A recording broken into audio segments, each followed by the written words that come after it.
மதுரை கவிச்சுவையேன் 788வது படைப்பு. தலைப்பு தீமைகளை எதிர்க்க துணியனு. போராட்டம் என்பது தவிர்க்க முடியாதது. இனி வாழ்க்கைக்காக போராட அஞ்சக்கூடாது. போராட மனம் அஞ்சினால் உன்னை இந்த சமூகம் வாழ விடாது.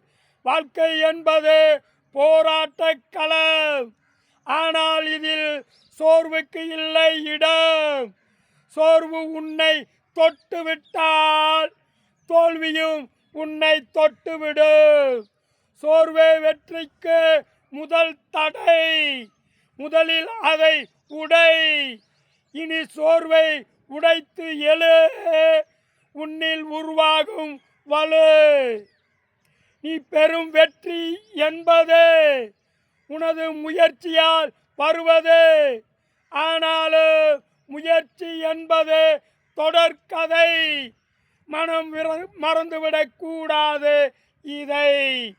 வாழ்க்கையில் போராட தயங்காதே. போராட தயங்கும் எதுவும் ஜெயிக்காதே.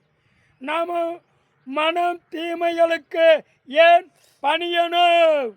இனி தீமைகளை எதிர்க்க துணியணும். பார்க்கும் விழிகளுக்கும் கேட்கும் செவிகளுக்கும் நன்றி.